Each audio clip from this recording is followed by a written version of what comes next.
संस्कृत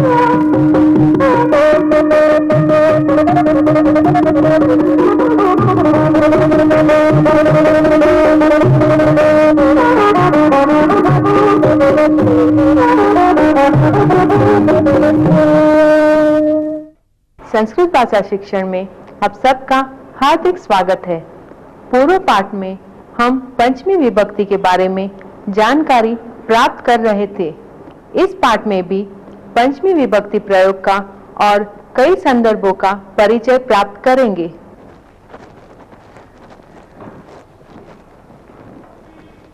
नमो नमः। संस्कृत भाषा शिक्षणे भवतां सर्वेषां हार्दं स्वागतम्। पूर्वतन पाठे वयं पंचमी विभक्तेः प्रयोगान् पठितवन्तः। यथा नलिकायाः जलं पतति, वानरः भवनात् कूर्दति। एवं विभागः भवति तदा पंचमी विभक्तिः भवति। यस्मात् भयं भवति तस्य पंचमी विभक्तिः भवति। यस्मात् रक्षति तस्य पंचमी विभक्तिः भवति। वयम् एतस्य प्रयोगं पठितवन्तः। इदानीम् अग्रिमम् अंशं पश्यामः। ग्रामात् बहिः साधुः निवसति। विद्यालयात् बहिः यानानि गच्छन्ति। मम गृहात् बहिः आम्रवृक्षः अस्ति। मम प्रकोष्ठात् बहिः कोलाहलः भवति। बहिः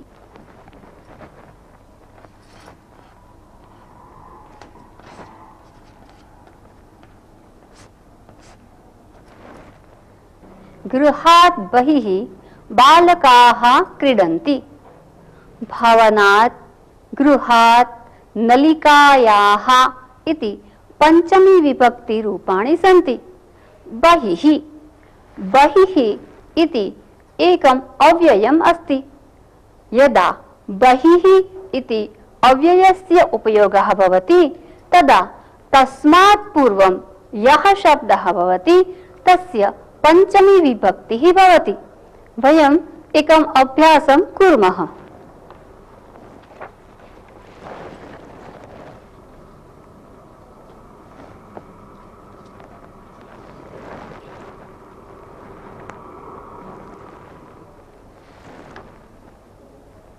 ग्रामः बहिः मेला इति अस्ति।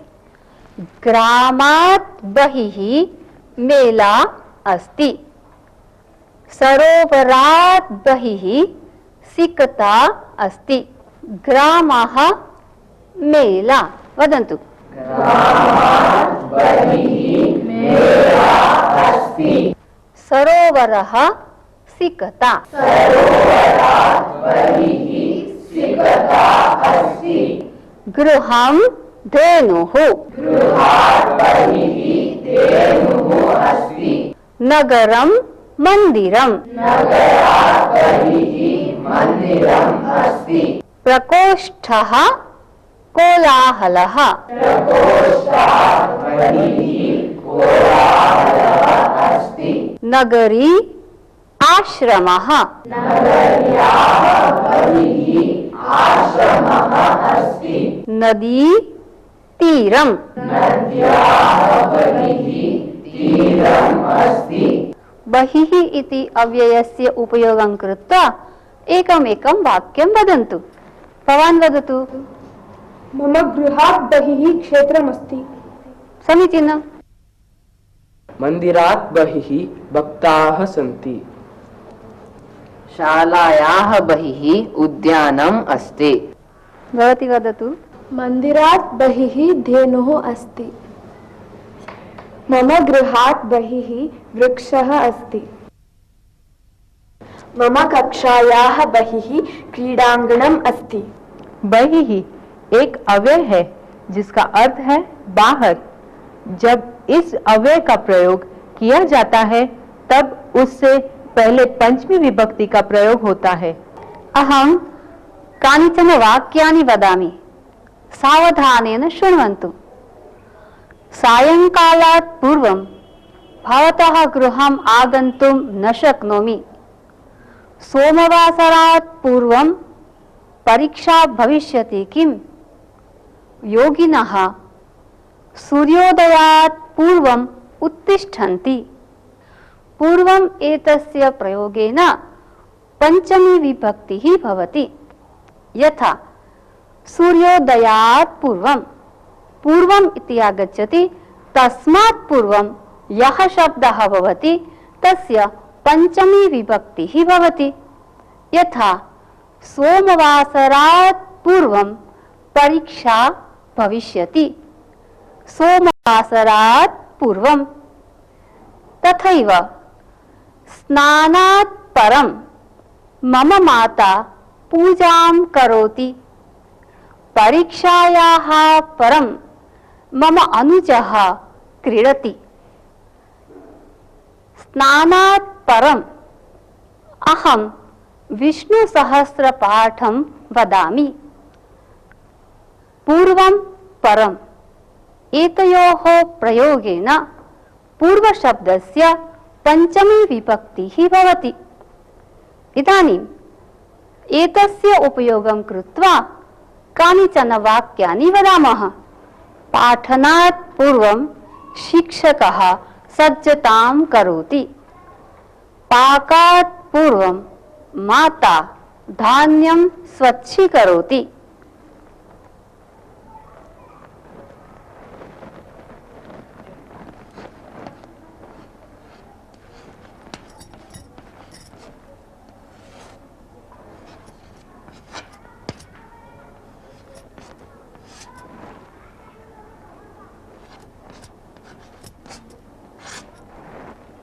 पाकात् पूर्वं धान्यं स्वच्छीकरोति। स्नानात् परं सः मन्त्रं वदति।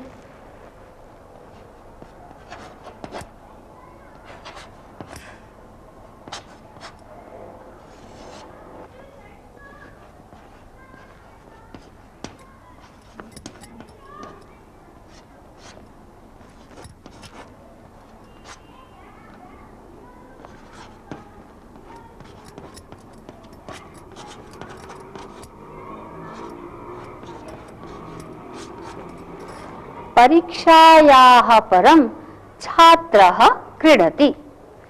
पूर्वं परं। पाठनात् पूर्वं वदन्तु। पाठनात् पूर्वं शिक्षकः सज्जतां करोति। सज्जतां करोति। पाकात् पूर्वं धान्यं स्वीकरोति। पाकात् पूर्वं धान्यं स्वीकरोति। स्नानात् परं सः मन्त्रं वदति। स्नानात् परं सः मन्त्रं वदति। परीक्षायाः परं छात्रः क्रीडति। परीक्षायाः परं छात्रः क्रीडति। पूर्वम, परम इनके प्रयोग में भी पंचमी विभक्ति का प्रयोग होता है। इदानीं पूर्वं परम् इति उपयोगेन भवन्तः वाक्यानि वदन्तु। भवती वदतु। अहं भोजनात् पूर्वं श्लोकं वदामि। सूर्यास्तात् पूर्वम् अहं गृहम् आगच्छामि। अहं क्रीडायाः पूर्वं पठामि। क्रीडायाः पूर्वम् अहं व्यायामं करोमि। पठनात् परम् अहं बहिः गच्छामि।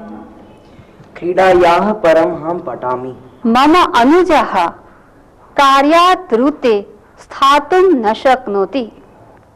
बालकः क्रीडायाः ऋते किमपि न करोति। मानवः सुखात् ऋते किमपि न इच्छति। ऋते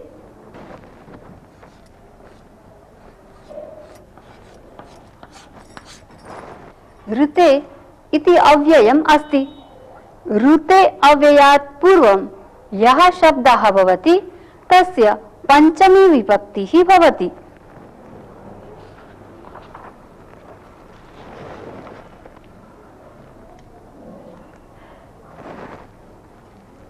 परिश्रमः फलम्। परिश्रमः उत्तमं फलं। वदन्तु।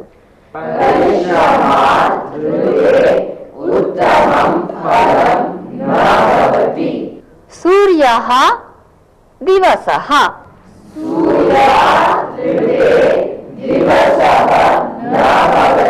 जलं जीवनम्।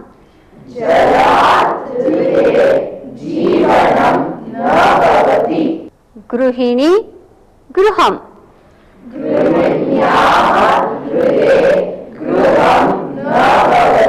तरुः मार्गे छाया।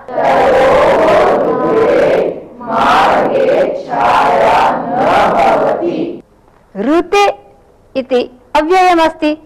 तस्मात् पूर्वं परिश्रमः, सूर्यः, जलं, गृहिणी, तरुः इति शब्दाः सन्ति। अतः वयं पंचमी विभक्ति रूपं योजयित्वा वाक्यानि उक्तवन्तः।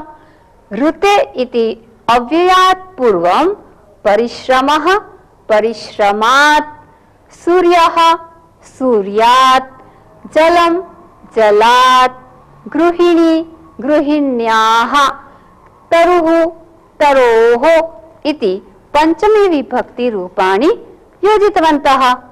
अवगतं वा? सा महिला प्रातःकालात् आरभ्य कार्यं करोति। दशमदिनाङ्कात् आरभ्य भगिन्याः गृहे यज्ञोपवीत कार्यक्रमः अस्ति। दशम्याः आरभ्य ग्रामे मेला अस्ति। आरभ्य आरभ्य इति अव्ययात् पूर्वमपि पंचमी विभक्तिः भवति। विश्वविद्यालये मार्गशीर्षमासात् आरभ्य स्पर्धाः भवन्ति। गुर्जर प्रदेशे अश्विन मासात् आरभ्य नवरात्रि महोत्सवः भवति। विद्यालयेषु सेप्टेम्बर मासात् आरभ्य परीक्षाः भवन्ति। आरभ्य आरभ्य इति अव्ययमस्ति। तस्मात् पूर्वं यः शब्दः आगच्छति तस्य अपि पंचमी विभक्तिः भवति।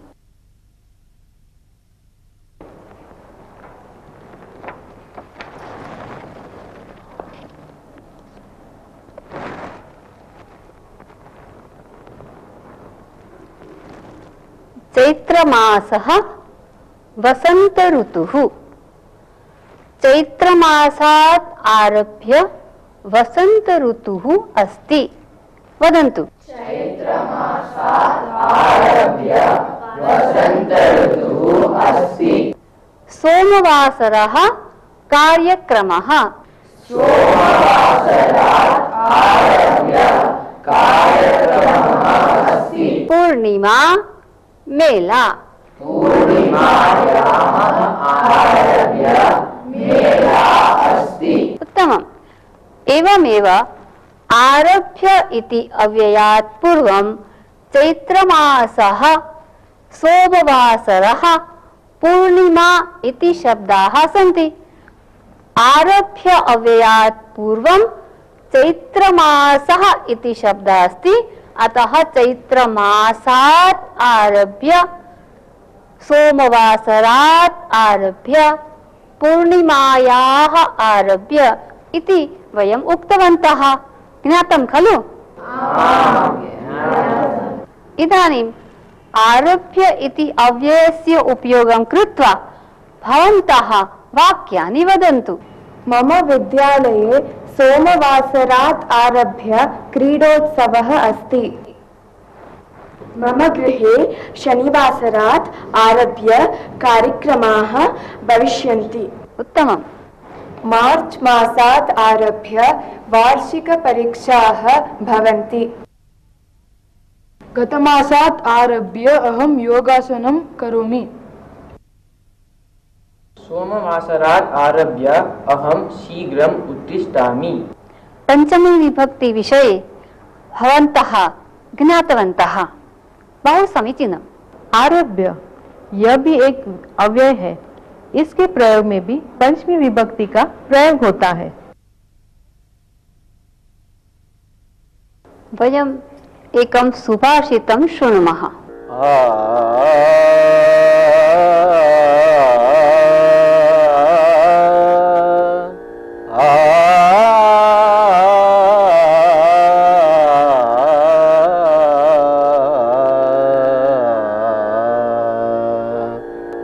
न चोरहार्यं न च राजहार्यं न चोरहार्यं न च राजहार्यं न भ्रातृभाज्यं न च भारकारे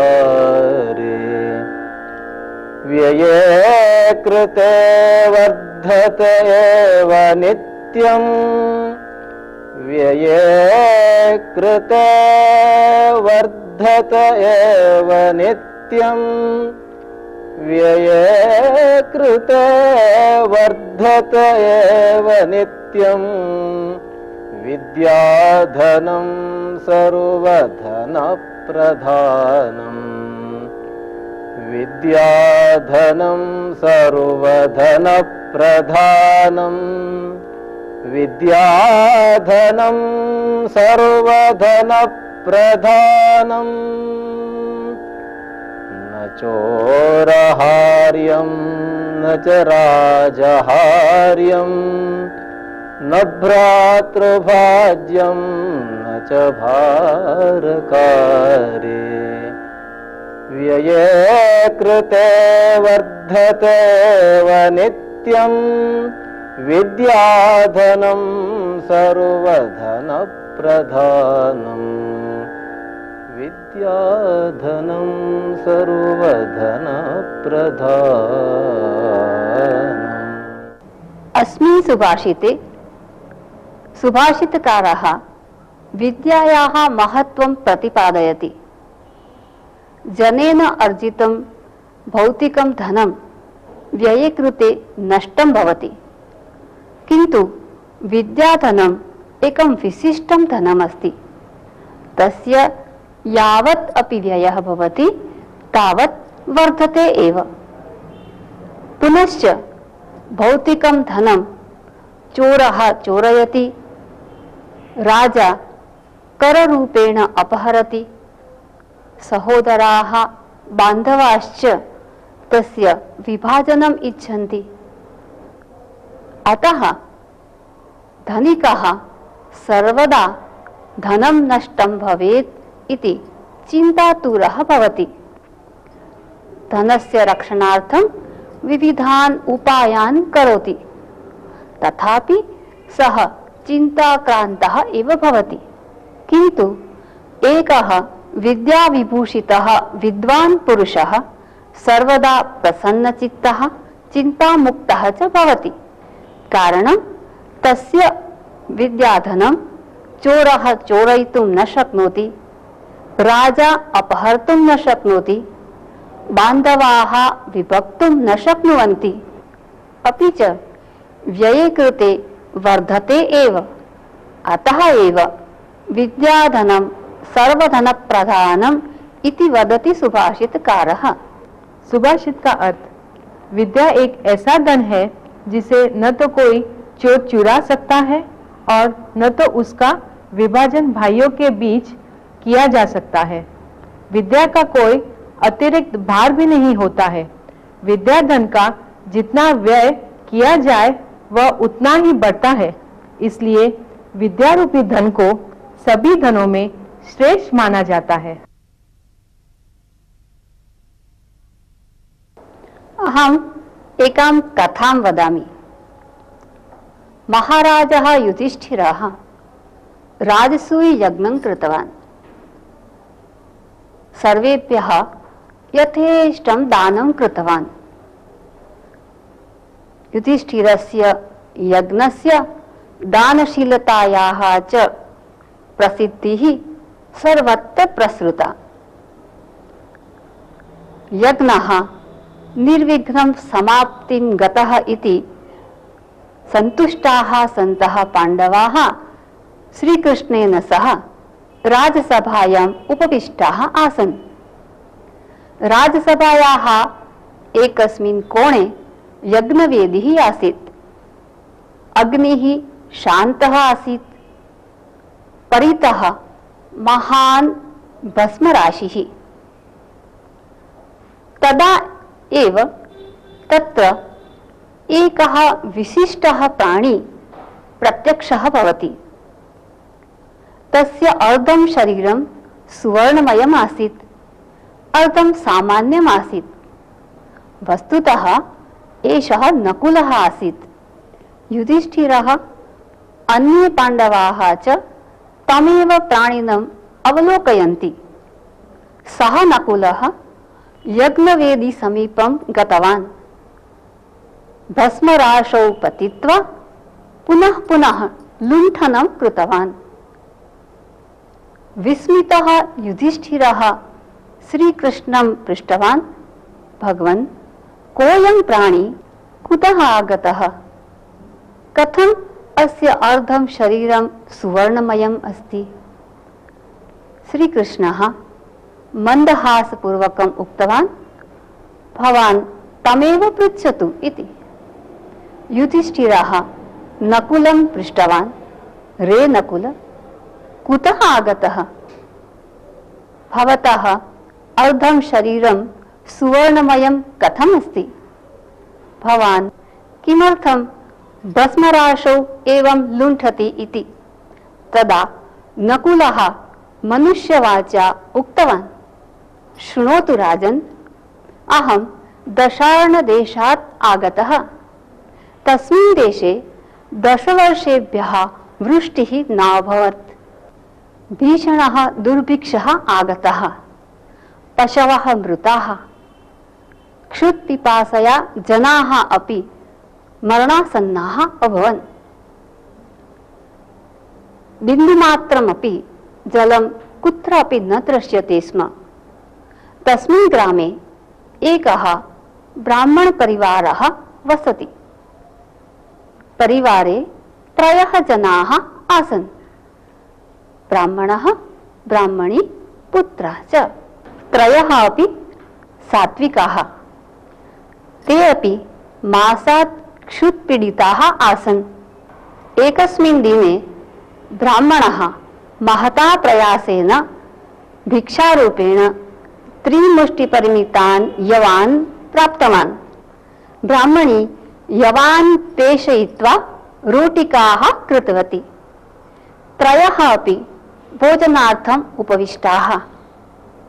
तस्मिन् समये एव द्वारे कश्चन अतिथिः दृष्टः। भवती भिक्षां देहि इति सः याचनां कुर्वन् आसीत्। ब्राह्मणः बुभुक्षितः आसीत्। तथापि सः चिन्तितवान्, एषः अतिथिः अस्ति, तस्य स्वागतम् इति मम गृहस्थधर्मः खलु, अतः मया तस्मै सन्तोषः दातव्यः इति। अतः ब्राह्मणः स्वरोटिकां भिक्षुकाय दत्तवान्। भिक्षुकः रोटिकां खादितवान्। तथापि सः तृप्तः न अभवत्। सः पुनः अपि रोटिकां याचते। ब्राह्मणी चिन्तितवती, मम पतिः गृहस्थधर्म अनुसारम् आचरितवान्, अतः मया अपि सः अनुसरणीयः इति। ब्राह्मणी अपि स्वरोटिकां भिक्षुकाय दत्तवती।